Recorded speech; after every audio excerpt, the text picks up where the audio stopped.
Assalamualaikum warahmatullahi wabarakatuh. Sekarang kita akan membahas tentang legitimasi kekuasaan, birokrasi dan administrasi negara. Ini pertemuan ketiga, legitimasi kekuasaan, birokrasi dan administrasi negara.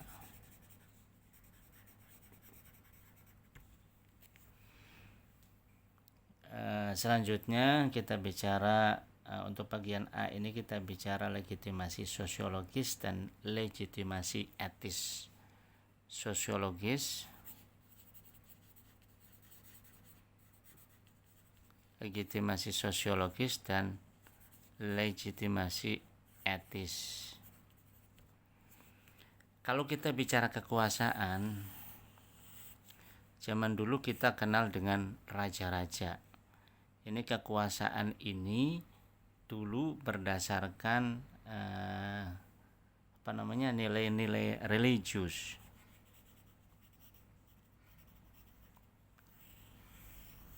Raja-raja, orang-orang yang berpengaruh itu biasanya kita kaitkan, manusia itu mengaitkan dengan hal-hal yang religius, hal-hal yang mistik, hal-hal yang di luar kemampuan otak manusia, supranatural. Bahkan para raja, sebagian kalangan tertentu ada negara-negara yang mengatakan bahwa raja itu keturunan langsung dari Tuhan. Ada yang berkeyakinan seperti itu, sehingga ini berhak untuk dijadikan pemimpin. Apapun yang dikatakan dia, apapun yang dilakukan dia, itu semuanya benar, itu semuanya baik, itu semuanya harus dituruti. Itu dulu. Tapi pada kenyataannya raja-raja juga manusia yang punya emosi, yang punya dendam, yang kadang bisa berbuat jahat, kadang bisa berbuat bengis, kadang bisa berbuat seenaknya sendiri. Karena dia juga manusia, dia punya ambisi, dia ingin mempertahankan kekuasaannya dan lain sebagainya. Dan itulah politik, itulah manusia. Nah, dari situ barulah bergeser ada pemberontakan tentang konsepsi legitimasi sosiologis. Lahirlah legitimasi sosiologis. Ini lahirlah legitimasi sosiologis karena pemberontakan tadi, keluar dari religi. Nah, barulah ada legitimasi sosiologis. Nah, kalau kita bicara legitimasi sosiologis, ini ada beberapa perspektif. Apa itu? Di antaranya perspektif atau perspektif kekuasaan atau kewenangan yang bersifat tradisional. Apa itu tradisional? Kewenangan tradisional atau traditional domination itu biasanya agak mirip dengan awal. Ini biasanya kepala suku atau juga dia golongan bangsawan. Dia punya terah untuk menjadi penguasa. Dia punya titisan penguasa. Itu biasanya itu tradisional. Itu namanya legitimasi tradisional. Ada juga dengan legitimasi karismatis. Apa itu legitimasi karismatis? Legitimasi karismatis ini biasanya orang-orang yang punya keistimewaan dibandingkan orang lain. Contohnya seperti siapa? Mahatma Gandhi umpamanya.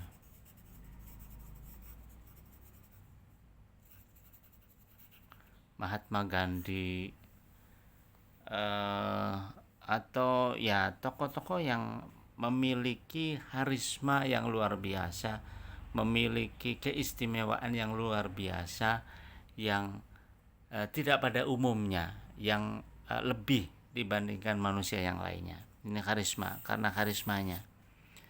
Lantas yang selanjutnya, nah, jadi karisma ini bukan karena kekerasannya, bukan karena kebengisannya, tapi karena karismanya, karena wibawanya. Lantas siapa lagi? Ada kewenangan atau legitimasi legal rasional.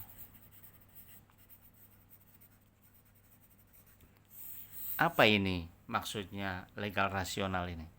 Maksudnya legal rasional itu legitimasi yang diperoleh dari hukum-hukum formal.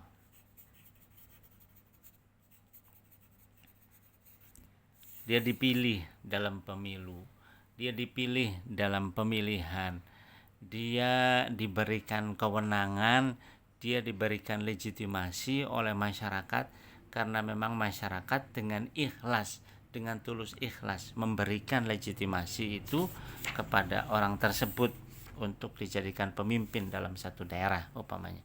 Itu namanya legitimasi rasional. Lantas selanjutnya kita bicara, ini baru sosiologis. Sekarang kita bicara etisnya, legitimasi etis.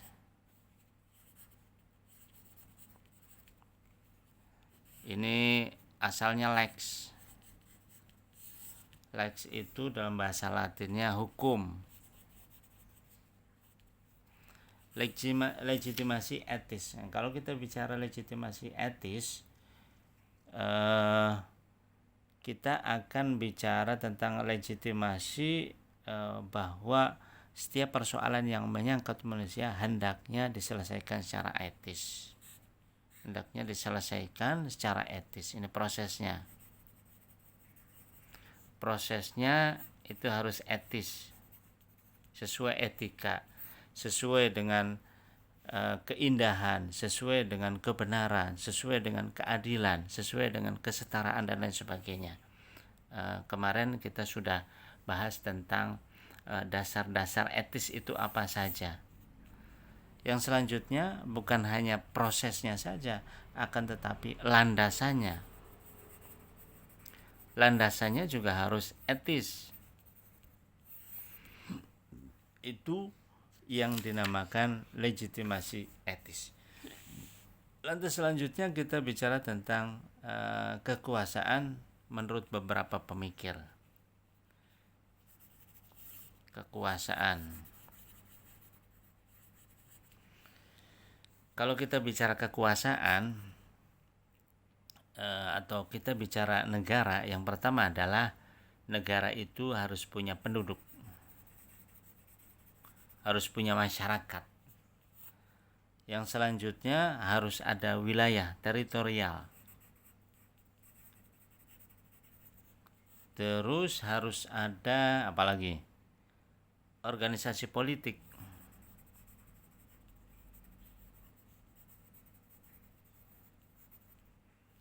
Harus ada aturan-aturan atau sistem pemerintahan dalam wilayah tersebut.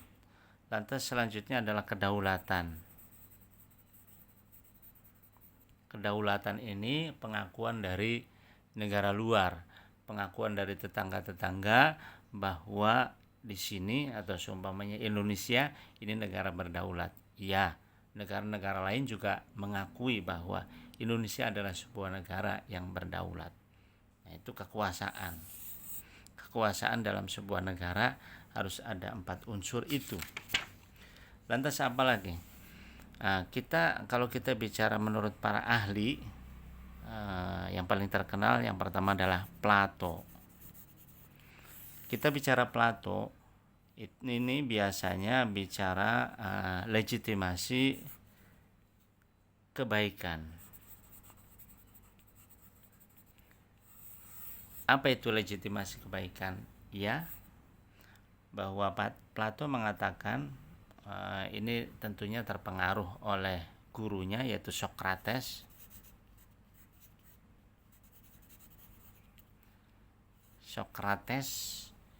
Bahwa sebuah negara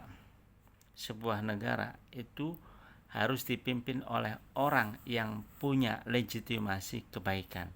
Artinya orang ini memang visi dan misinya untuk kebaikan negara, untuk kebaikan penduduknya, untuk kebaikan wilayahnya, untuk kebaikan organisasi politiknya, untuk kebaikan kedaulatannya.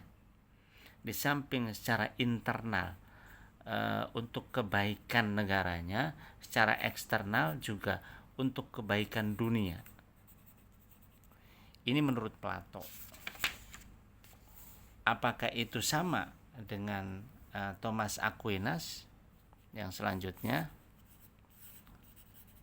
Thomas Aquinas. Menurut Thomas Aquinas, ini legitimasi itu harus hukum material.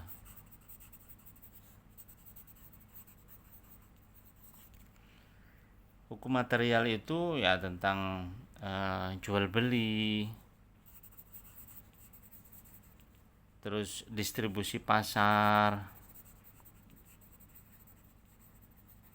dan lain sebagainya. Ini hubungannya dengan material kalau model Thomas Aquinas. Jadi hukum itu atau legitimasi itu atas orang yang mengerti akan hal-hal yang hubungannya dengan material. Kata Thomas Aquinas itu bisa dibedakan dari 3 hal. Di antaranya ada hukum abadi. Hukum abadi atau lex eterna.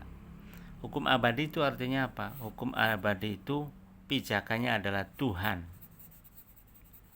bahwa manusia itu diciptakan oleh Tuhan, maka apapun yang dikatakan Tuhan itulah yang menjadi hukum. Thomas Aquinas orang yang punya agama. Lantas yang keduanya ini hukum kodrat. Hukum kodrat ini pijakannya adalah manusia. Manusia itu berawal dari kebenaran. Antara laki-laki dan perempuan kodratnya beda, sehingga aturannya pun berbeda. Pokoknya pijakannya dia manusia, walaupun manusia yang dimaksud juga ciptaan Tuhan, akan tetapi landasannya manusia. Lantas yang ketiganya ini hukum buatan manusia atau lex humana. Kalau ini lex eterna, lex naturalis, lex eterna, lex naturalis, dan lex humana atau hukum ciptaan manusia.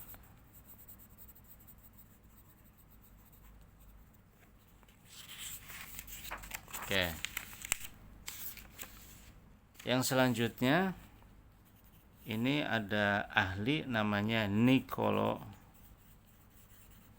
Machiavelli.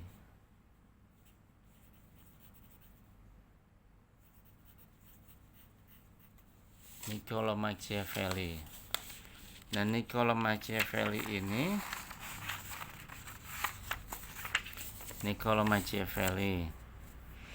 kalau Niccolo Machiavelli ini bahwa legitimasi sebuah negara itu harus menjadi negara yang kuat. Di sini lahirlah para diktator.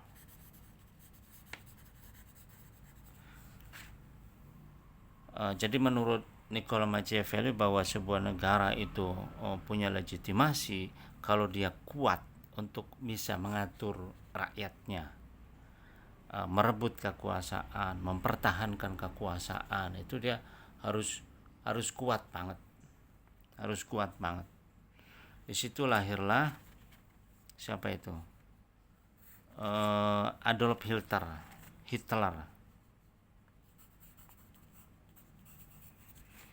Hitler itu pemimpin Nazi yang dia membunuh hingga 11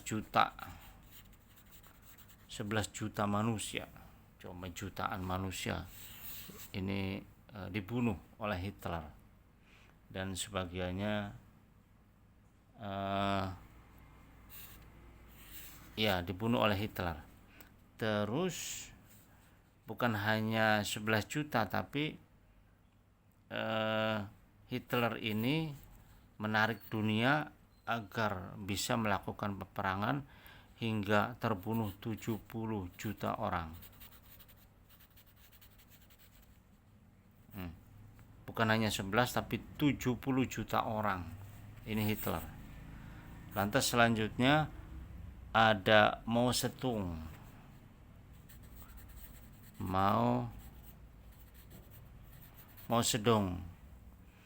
Itu dia membunuh hingga 30 juta orang. Terus ada Joseph Stalin. Dia membunuh hingga 20 juta orang selama dia berkuasa. Berapa tahun dia berkuasa? 31 tahun. Nah, anehnya si Hitler juga akhirnya malah bunuh diri dia di akhir, takut dikejar-kejar. Bunuh diri. Ya. Dia dikejar-kejar dosanya. Ini jadi kalau ada orang-orang yang pemimpin yang diktator, yang bengis, yang yang bertangan besi, itu aliran Niccolo Machiavelli. Dia selalu saja menggunakan senjatanya, dia selalu saja menggunakan pasukan perangnya. Itu Niccolo Machiavelli. Yang selanjutnya ada Thomas Hobbes. Thomas Hobbes ini seperti legitimasi kekuasaan dengan hukum. Kalau ini dengan hukum, semuanya harus dibuat hukumnya. Harus, kalau sekarang kita di Indonesia ada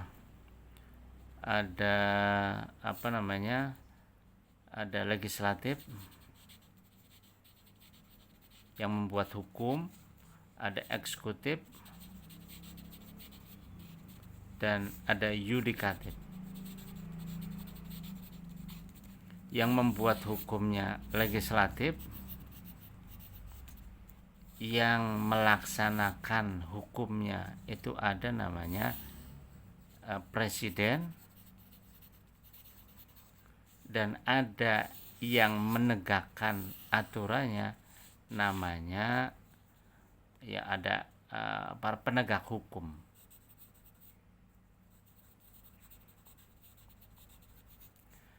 Ada penegak hukum ada MA, Mahkamah Agung, ada MK, Mahkamah Konstitusi, ada penegak hukumnya, ada Mahkamah Konstitusi, ada polisi, ada dan seterusnya, ada jaksa.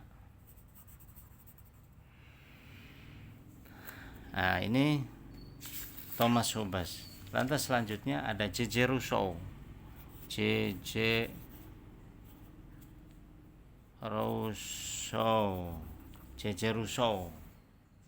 Nah, kalau J.J. Rousseau ini mirip Plato. Ini negara ideal. Mirip Plato, mirip Socrates. Negara ideal, negara adil, negara kebenaran. Nah, lantas selanjutnya kita bicara tentang gagasan demokrasi. Kalau kita bicara demokrasi, tentu saja kita bicara oleh untuk rakyat, dari rakyat, oleh rakyat, dan untuk rakyat. Landasannya adalah landasan demokrasi adalah landasan kebaikan.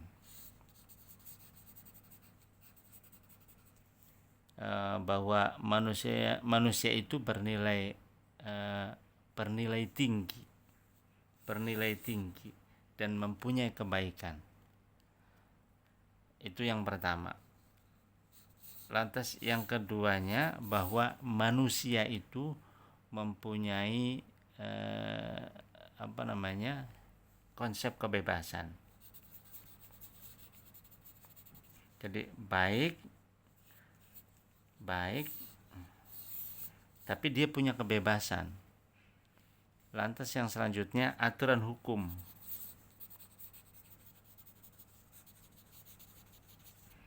Jadi demokrasi itu titik tengah antara anarki,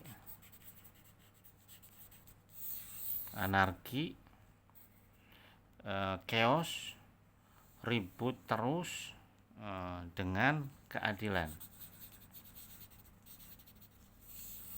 Di tengah-tengahnya itu ada demokrasi.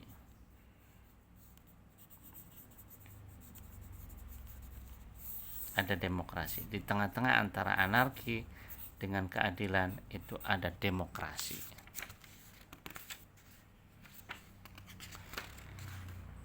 Itu untuk pertemuan yang ketiga ini. Terima kasih. Kurang dan lebihnya mohon maaf. Wassalamualaikum warahmatullahi wabarakatuh.